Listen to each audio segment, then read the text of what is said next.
एक बार फिर आजादी का नारा बुलंद किया।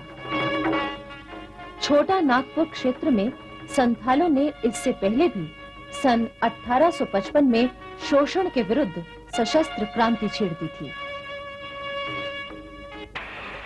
उस समय संथालों के दो नेता सीधू और उसके भाई कालू ने 16 जुलाई 1856 को अंग्रेजों से पहली बार खुला युद्ध किया था। अंग्रेज पराजित हुए थे और वीरभूम और रानीगंज का बहुत सा क्षेत्र संथालों के कब्जे में आ गया था। फिर कलकत्ते की ओर बढ़ते हुए 30,000 संथालों से अंग्रेजों की भिड़ंत हुई। इस लड़ाई में 10,000 संथाल मारे गए। अंग्रेजों ने उन पर अपना आतंक जमा दिया। सन 1871 में पुनः संथाल विद्रोह भड़का, पर अंग्रेजों ने इसे दबा दिया। विद्रोह दब तो गया, पर बंद नहीं हुआ। इसके बाद बिहार के रांची और सिंहभूम जिलों के मुंडा आदिवासियों ने अंग्रेजों के शोषण और अत्याचार के खिलाफ फिर विद्रोह किया। इस विद्रोह का नेता था एक युवक, मुंडा बिरसा। बिरसा कुछ पढ़े लिखे थे। उन्होंने उस समय के समाज और शासन की स्थिति देखकर ये महसूस किया कि न्याय पर आधारित भूमि व्यवस्था और शोषण से बचने के लिए लंबा संघर्ष करना होगा। दूसरी ओर बिरसा ने आदिवासी समाज की जिस तरह सेवा की, उससे वो जल्दी ही लोकप्रिय हो गए। बिरसा ने जहां आदिवासियों में व्याप्त अंधविश्वासों को दूर किया, वहीं ईसाई मिशनरियों के फैलते प्रभाव को भी रोकने की कोशिश की। उन्होंने किसानों को शोषण के खिलाफ जगाया।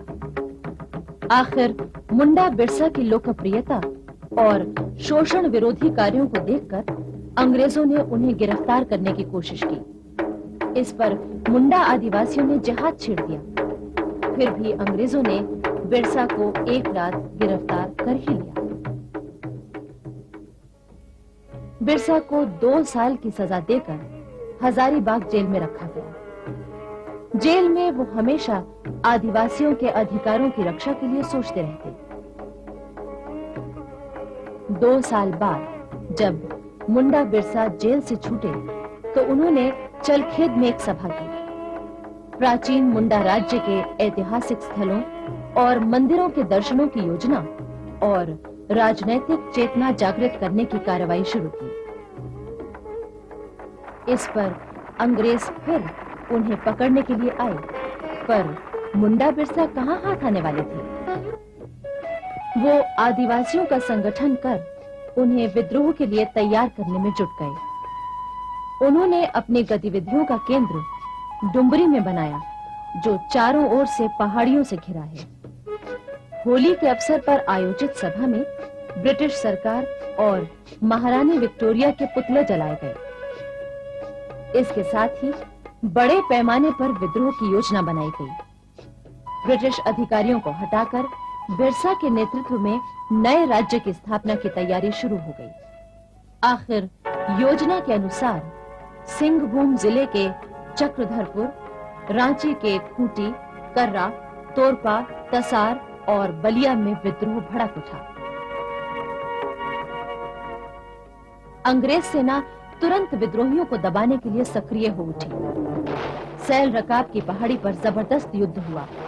आदिवासी तीरों और पत्थरों से अंग्रेजों की गोलियों का मुकाबला कर रहे थे। चारों तरफ आतंक, दमन और अत्याचार का वातावरण फैल गया। भारी संख्या में आदिवासी मारे गए। विद्रोह एकदम ठंडा कर दिया गया। पर बिरसा पकड़ में नहीं आ रहे थे। अंग्रेजों ने उनकी गिरफ्तारी के लिए पुरस्कार घोषित किया। बिरसा किसी तरह जंगलों में छिपते भटकते समय काट रहे थे कि एक दिन उनके ही साथियों ने धन के लालच में उन्हें पकड़वा दिया।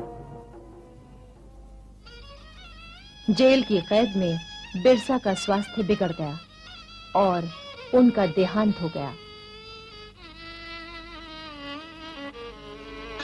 किंतु आज भी वहां बिरसा को देवताओं के समान पूजा जाता है।